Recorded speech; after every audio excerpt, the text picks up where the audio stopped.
Well, hi, and welcome to the God Wet podcast for another week. I'm David Kowalik. And I'm Paul Smith. And we are continuing our series on righteousness. Mm-hmm. In our last episode, we talked about, in particular, God's righteousness. Yep.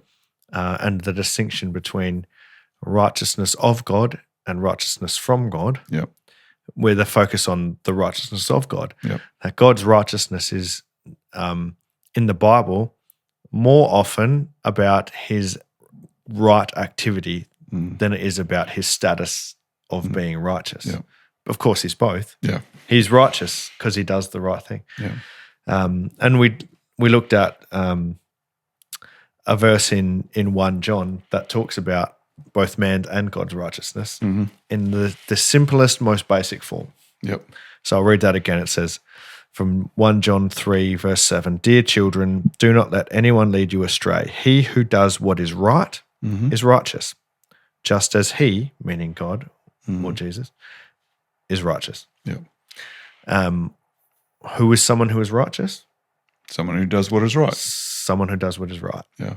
Why is God righteous? Because he does the right thing. Because he does what is right. Yeah. Yeah. And not just from a moral perspective, but in terms of you read a really great quote from Athanasius last week that the right thing for God to do is to rescue the world. Yeah. Rescue humans out of the bondage and chaos that we're in. Yeah. Rescue the created order from the corruption that it's under.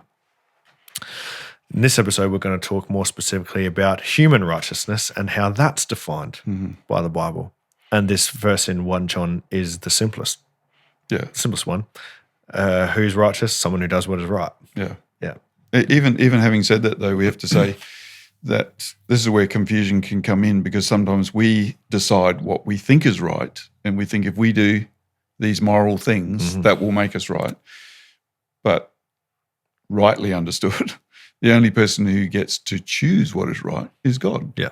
So to be a righteous person is to do what pleases God in the end.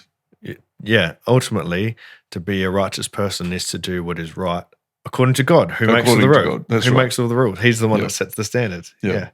Because, in contemporary culture, there's this whole pressure to conform to Western progressive values.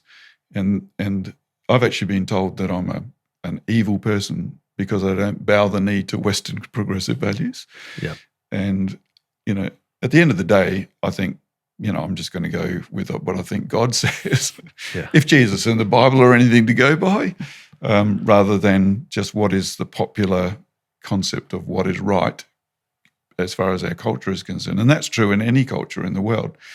But as believers, we're going to have to say the only measure for righteousness is what God calls righteous is right. Yeah. So, and then of course the question is, well, what does God call right? What is right?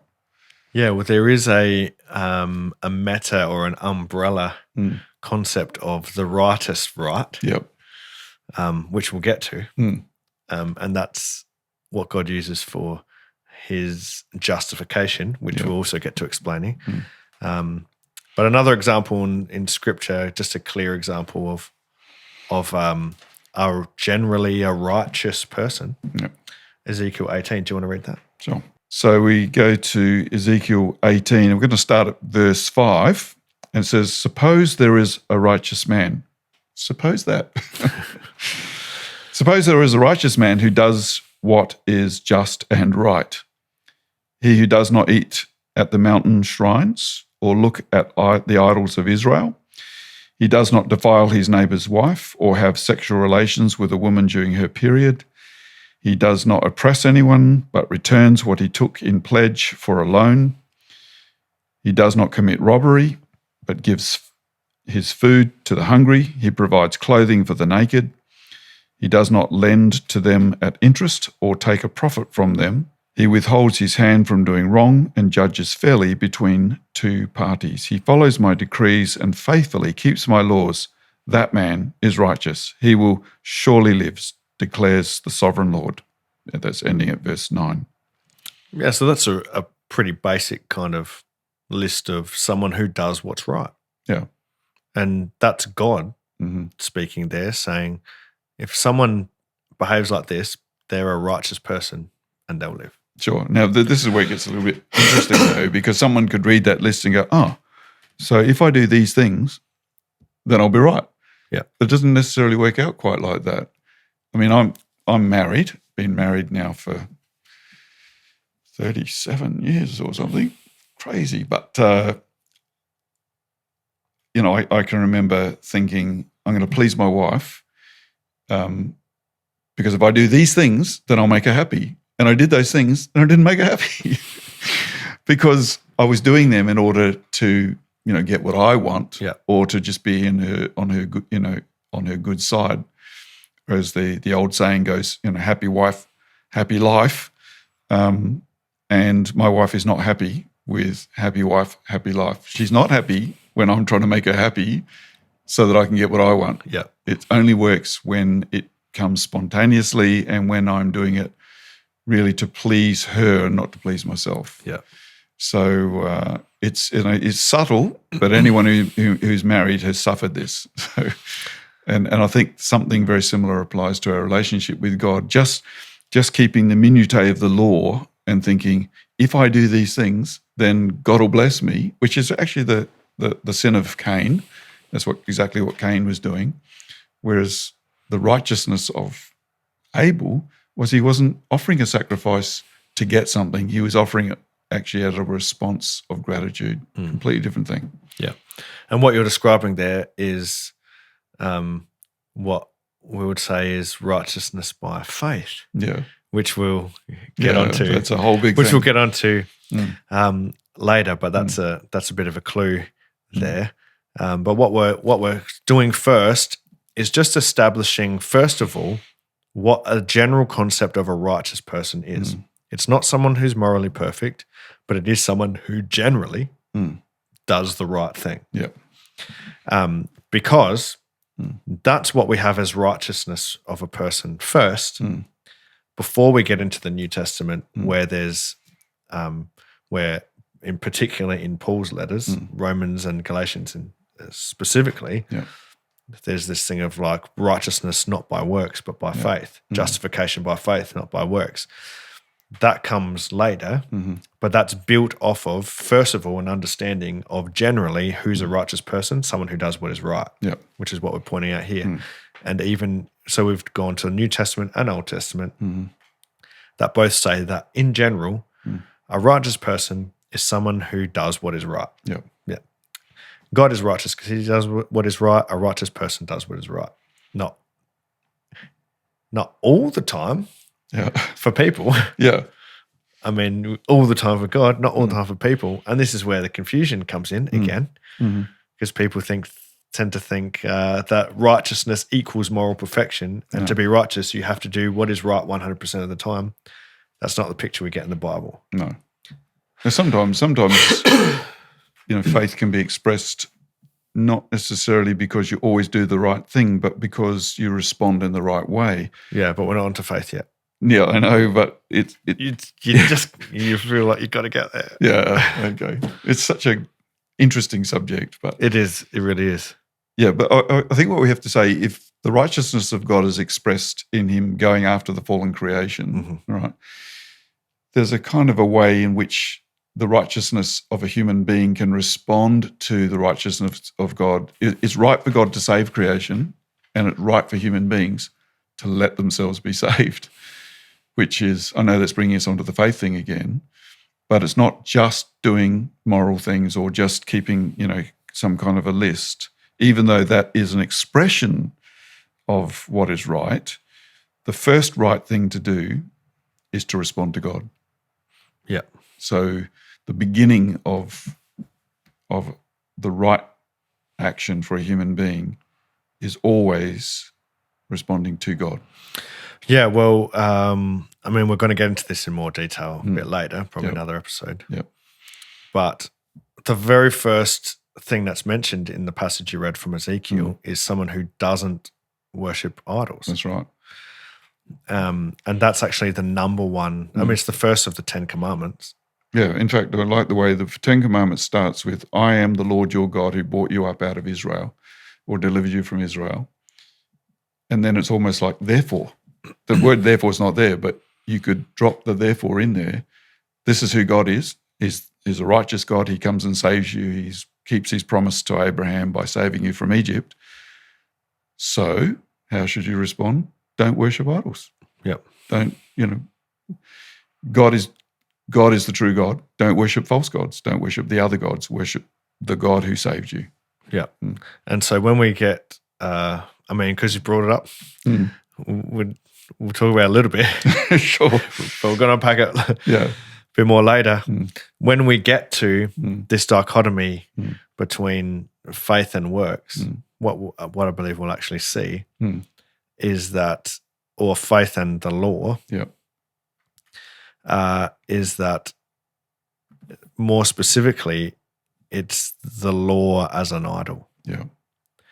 And we can say that because, the classic thing is when Jesus said to the Pharisees and scribes and teachers of the law, you earnestly search the scriptures because you believe in them, you'll find life. And he says, they talk about me. Yeah. And you've rejected me. And that's more the point of what's going on. It's not that following the law is bad. But for the Jewish, some of the Jewish people, or them as a nation as a whole, which is what Paul's point is, the law became an idol in that when God was there present, the fulfillment of his plans was there present with them in the Messiah, Jesus, they went to the law instead as their means of relationship with God when a better means was right there. That's right. It's like how he talked about the temple was going to be torn down and that offended them. But the reason the temple was going to be torn down is because a better temple was there. Yeah. You don't need the temple system when God is right there with you. And to forsake the God who's right there with you to go to an inferior thing is offensive. Yeah. And it's a form of idolatry. It's like, I'm going to worship this system instead of you that's present. But I feel like we're getting off track. Yeah. It's an interesting off track though. And you're just telling that story reminded me of, the bronze snake that was lifted up in the desert. And when people looked to it, they were saved from the snakes. And then that became a kind of a symbol of Jesus, who would become like the bronze snake and be lifted up in the desert. And yet later on, one of the kings had to destroy that bronze snake because it had become an idol. People were worshipping the means of grace that God had used in the past had suddenly become a thing that they were using to worship, and they were worshipping the thing instead of the one who gave it. And even a contemporary Christian can do that. An example of that sort of thing is, I'm really into theology, and I've actually put theology ahead of actually serving God, or I've put church ministry ahead of serving Christ. And so something good can become an idol. Yeah. And even moral pursuits can become an idol. And I think this is some of the things that were going on with the Pharisees, because Jesus never actually told them off for keeping the law. So he had no problem with the law. He actually commended them for doing those things. It's just that their attitude was more centered on self than God. So he literally says, you haven't recognized the time of God's coming to you. Yeah. Yeah. And like you said before, here I am standing in front of you. You can't see me. The very, you love the scriptures and you can't see the one to whom the scriptures is pointing. Yeah. So. Yeah. And he had some harsh things to say, like the Queen of Sheba traveled across all the way across to visit Solomon because she'd heard of his great wisdom. Yep. And brought heaps of treasure and all sorts of stuff. One greater than Solomon's here. And you haven't recognized me. Yeah. Anyway. But that's getting into where we're going will be into the concept of justification by faith. Yep. Which is couched in a discussion in the New Testament of justification by faith as opposed to works of the law. Yeah. So we need to get into that discussion. Having said that, though, we're not going to be saying that the works of the law are actually bad. It's that's why we have to get into that discussion. That's right. But before we get there, we have to lay a foundation of what does it mean to be righteous in a general sense, and what does justification mean, which is what we're really wanting to cover in this episode. Yeah. What does righteousness mean? Doing the right thing. Who is righteous? Someone who does what is right. Yeah. As a foundation, as a base concept. All right, let's talk about justification. Now, justification, so we do need to say, in case you don't know, that the New Testament is written in Greek, the Old Testament is mostly Hebrew, 2 different languages, from 2 different cultures. Anyone who knows more than one language knows that there are words that don't all translate equally. There's not like a one-for-one equivalent between languages. You don't have an exact equivalent for every single word. No. So justification is talked about in the New Testament.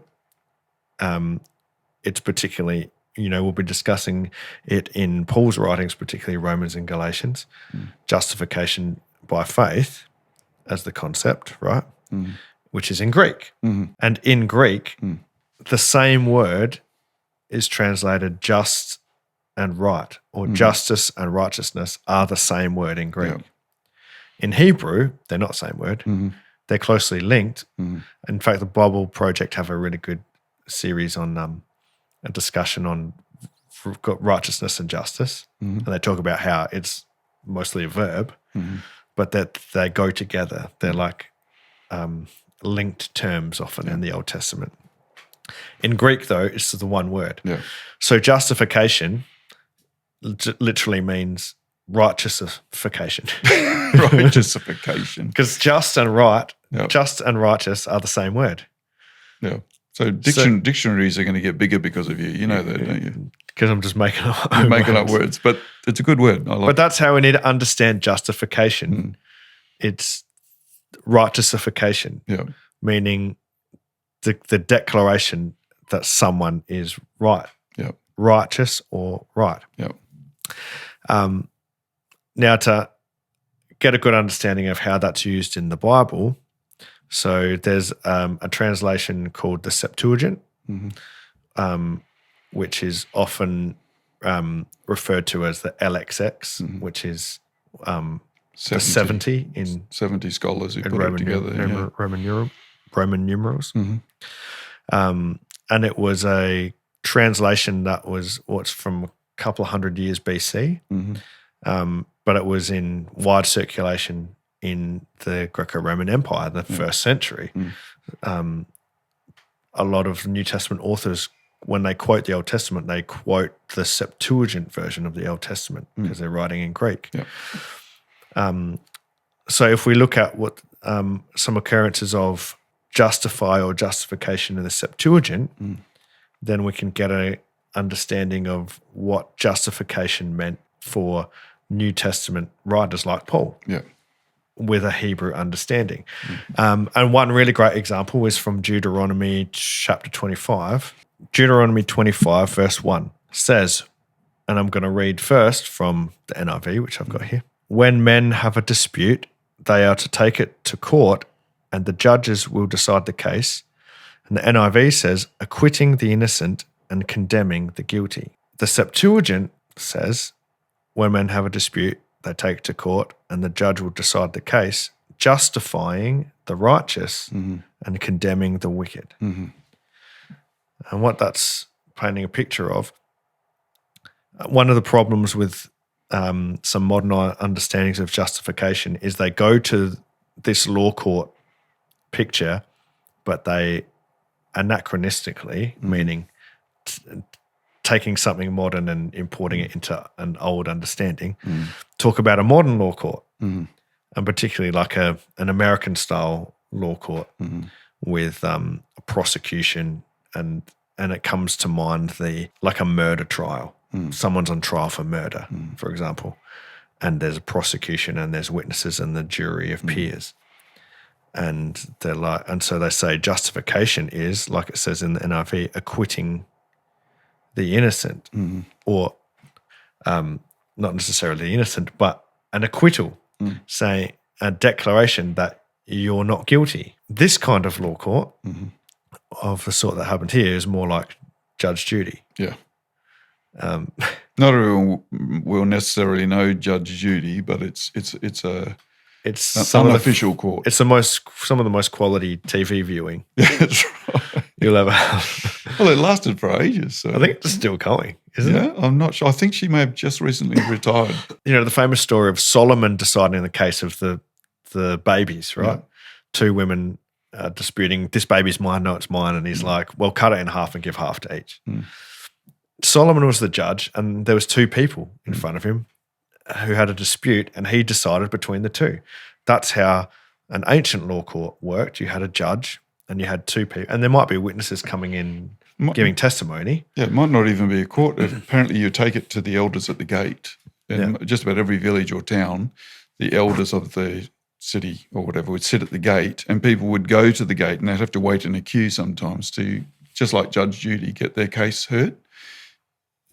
So it wasn't actually even in a court necessarily. Yeah, in the open air.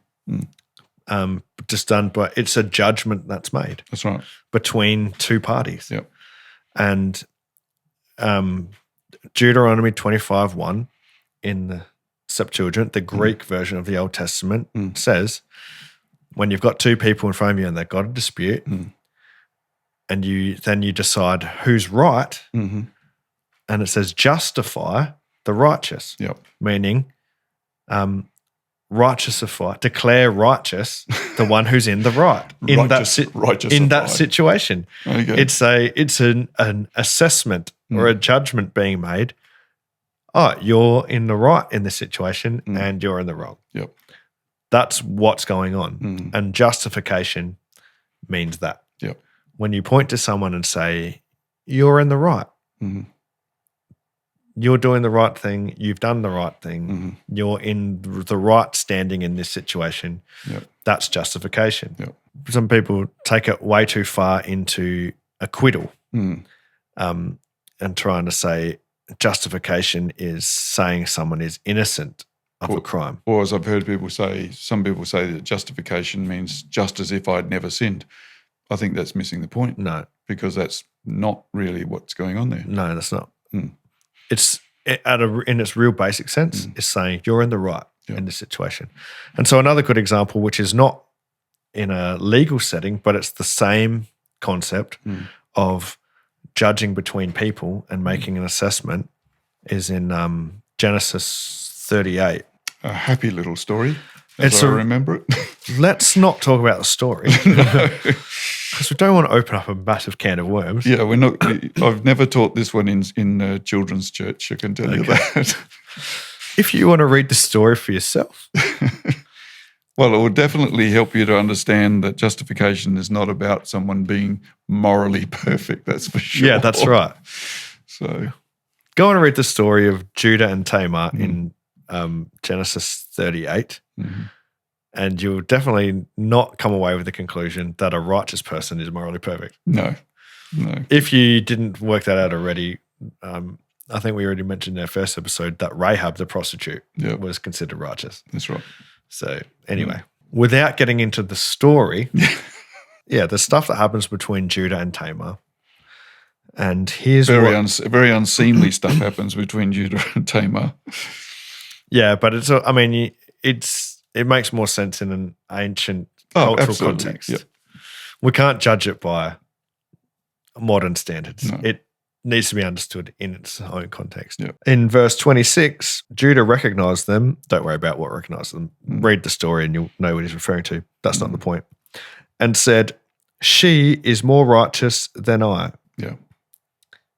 So he was basically being the judge between him and Tamar in that situation and saying she's more righteous. She's in the right in this situation, not me. Yeah. And again, if we're going to go to the Septuagint, the Septuagint actually says, and Judah justified Tamar. Yeah.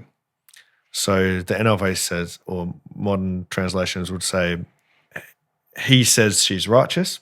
Septuagint, the Greek Old Testament, says he justified her. So that's what justification means. The assessment or the judgment that someone is in the right or someone is righteous.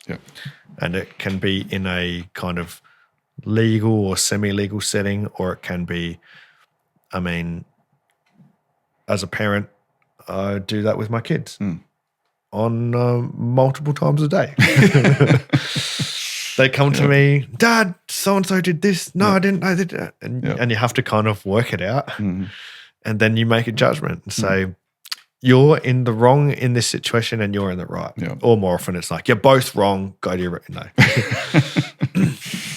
But, you know, sometimes I think too much is made of the law court imagery of justification. And doubtless that's got to do with the Reformation and Calvin being a lawyer, and legal settings. He brought this legal fiction into theology, and then that's just sort of got into the bloodstream of evangelicalism, and we've all been affected by it. Yeah. So again, not necessarily a strongly biblical idea, though. Yeah. Although there is that symbolism of the law court is used from time to time, and it is one way of talking about it, but it's certainly not the way of talking about it. Yeah.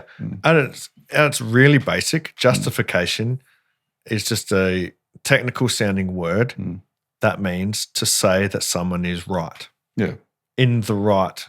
And only or the person, righteous. Only some people have the right to say that or to make that declaration. And what we're saying here, in a court of law, the judge has that right, but in the earth, in the creation, the creator is the only one who has the right to declare someone right and someone not right. Yeah. And it gets really interesting and subtle, because one of the things that God declares right, and I know this is getting us into that whole faith thing, I won't talk about that too much, but sometimes a person who is not necessarily a very together unit, who's done a whole bunch of things that are really messed up, but then who comes to God seeking mercy, God says, that's right. You've done the right thing. Yeah. And maybe we'll leave this for the next episode. Yeah. But so we won't unpack it in this episode, but the story of the parable that Jesus tells of the Pharisee and the sinner. Yeah. And tax collector, yeah. Is it actually tax collector? Tax collector. And Jesus says, it was the tax collector that went away justified. Yeah. He uses that language, justified from that situation, not the Pharisee. Whereas the Pharisee was declaring himself to be right. He was saying... He was justifying himself. Yeah, he was self-justifying, saying, I've done this, I've done that, I'm a great guy, you're lucky to have me on your team. And the other guy was recognizing that he'd really messed up, but then he did the right thing in saying, I've really messed up and I need help. And that was actually the right thing. So what we're saying is that righteousness is doing the right thing. Sometimes doing the right thing isn't necessarily directly related to good behavior. Sometimes it's just doing the appropriate thing that God requires relationally. Yeah. In the same that might way. sound too vague. Don't worry, we're going to get into it a bit more deeper. We will. Well, I'll tell you, anyone who's married understands this concept. The right thing for me to do to keep my marriage relationship going is to say sorry. There was actually a famous movie called Love Story. You're probably too young to even know. I've got no idea what you're you're talking about. No about. idea. But it was famous for one line in the movie, which was, love means never having to say you're sorry. And everyone who's married says, that's the stupidest thing I've ever heard. No, the right thing to do in a marriage is to say sorry frequently and often. And so... and mean it. And really mean it and act appropriately. But literally that is the right thing to do. That is the right response in a marriage, is to forgive frequently and to apologize frequently. That's what keeps it alive and vibrant. Yeah. And in our relationship with God, because of the goodness and the righteousness of God, He's going out after us and saving us, and He loves it when we, with a full heart, a contrite heart, say, God, I need your help. and we look to him, and he keeps on restoring us, and that is the right thing to do. Yeah. So, And all of that will hopefully make more sense as we get more into justification by faith, or being righteous by faith, and what that actually means. Yeah. Which is different to what most people think it means. It is. But we'll be getting onto that soon. But for this last couple of episodes, a quick recap. We want to lay the foundation of what is righteousness in a biblical sense. And it's doing the right thing at its most basic, doing the right thing. God's righteousness is him doing what is right for the world and right for his creation. Human righteousness is doing the right thing. Justification is someone's assessment that someone is righteous, or a declaration that someone is in the right. Yeah. And can be people that justify. We can self-justify. That's not a good idea. Not effectively. But then that leads into God justifying, which Romans in particular talks about a lot, God justifying. And so then where we're going next is, how does God determine who a righteous person is? Yeah. What's the criteria by which God justifies, by which God says you are righteous? Yeah. And how does that work in? Why is there a debate or an issue that Paul's bringing up where he talks about justification by faith, not by works of the law? So we're going to get into all that stuff coming up next. Sounds like fun. All right, so I guess that's goodbye for now. Thanks for watching and listening, and we'll see you next time. Cheers.